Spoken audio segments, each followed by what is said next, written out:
यशस्विनी सहाय पहुंची उपायुक्त के कार्यालय, जहां उन्होंने अपना नामांकन दाखिल किया। आपको बता दें कि यशस्विनी सहाय रांची लोकसभा चुनाव की इंडिया गठबंधन की उम्मीदवार हैं, जहां उन्होंने अपना दाखिला किया। नामांकन दाखिला करने के बाद यहां से एक जनसभा का आयोजन किया गया था मोराबादी मैदान में।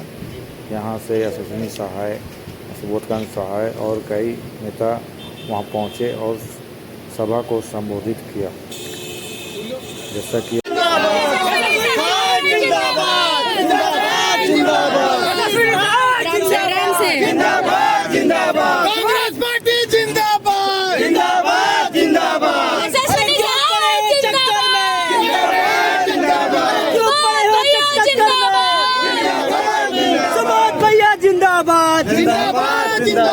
यशस्वी दीदी जिंदाबाद जिंदाबाद जिंदाबाद। परिचय देना चाहते हैं। बहुत सारे लोग कह रहे थे कि आप वहाँ की हैं, आप यहाँ की नहीं हैं। हम उनको बता दें कि हमारा परिवार झारखंड का खतियानी है।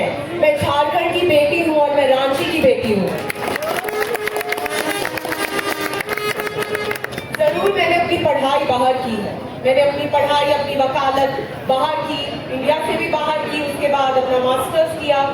और जब मैंने अपनी वकालत की तो मुझे ये समझ में आया कि मुझे लोगों के लिए काम करना था, लोगों की परेशानियों का समाधान ढूंढना था, लोगों की परेशानियों को मिटाने का जो प्रयास करना था। इसलिए मैंने कहीं ना कहीं वकालत चुना।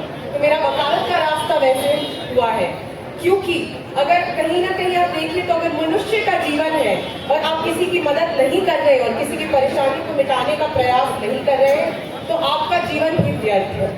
और ये हमने झारखंड की धरती से ही देखा है। यहाँ के आंदोलनकारी लोगों को भी मैं बहुत प्रणाम करती हूँ और ये चाहते हैं कि आप समझिए कि हम आपके लिए क्या सेवा कर सकते हैं। आपसे हमें कोई आवश्यकता नहीं है।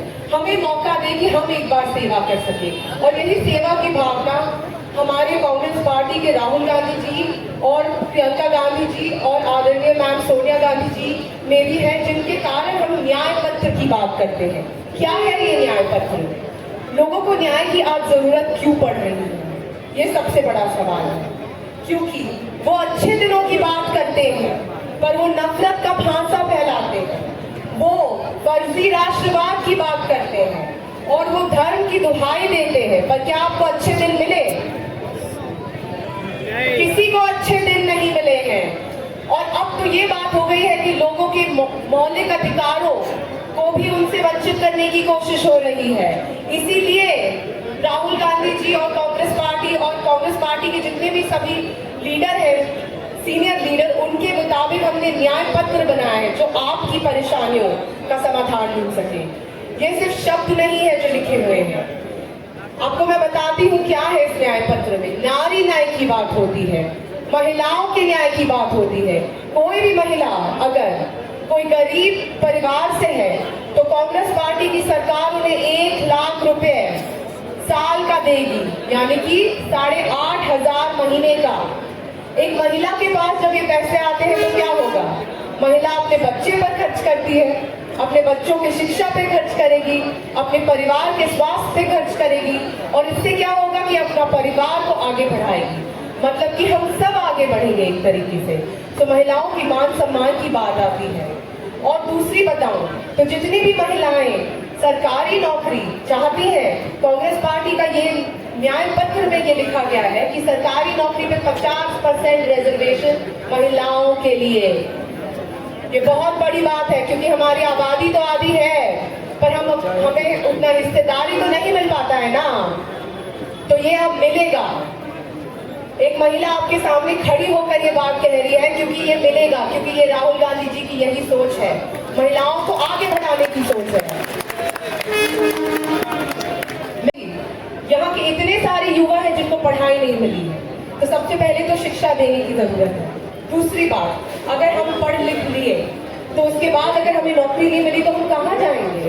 हम अपना पेट कैसे पालेंगे? आगे की जिंदगी कैसे बढ़ाएंगे? हमें भी तो अपनी जिंदगी बढ़ानी है ना।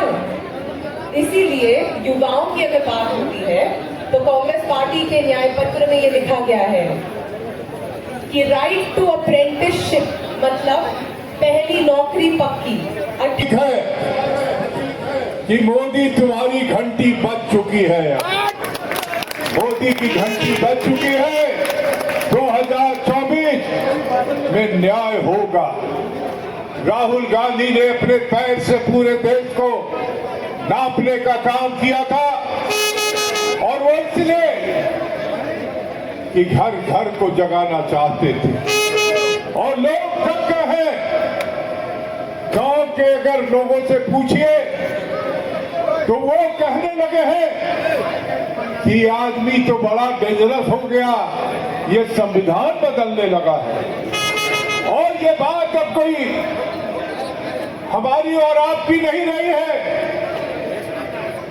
राजस्थान का एक भाजपा का उम्मीदवार कहता है कि इसलिए हमें जिताइए कि हमें 400 सीट लेके संविधान बदलना है।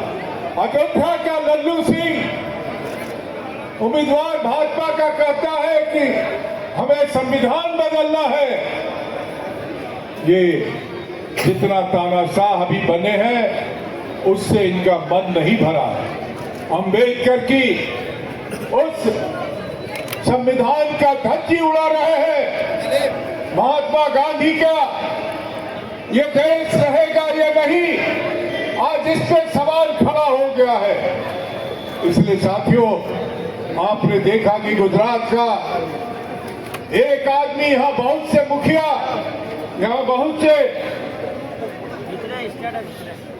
बात ही नहीं, आप ही ने देखा होगा, आप लोग यहाँ पे थे, कितना प्यार मिल रहा है, कितना समर्थन मिल रहा है। लोगों ने कहीं ना कहीं हमारा मनोबल और कैसे हमारा जो विजन है उसमें अगर विश्वास दिया है तो हम उनकी आवाज को आगे लेके जाएंगे।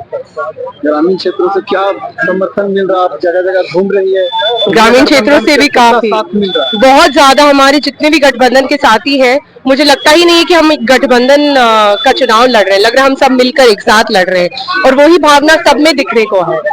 आपको बाहरी बताया जा रहा था कि आप बाहर से आई, वही तो हम कह रहे हैं। हमारा परिवार जो है पलामू का है, हमारा गांव तरहसी पड़ता है, हम यहाँ की खतियानी है, तो बाहरी की बात नहीं होती है। हम बाहर पढ़े लिखे हैं, पर बेटी बाहर पढ़ लिख कर घर आई है, अपने घर में काम करना चाहती है, बस यही बात है।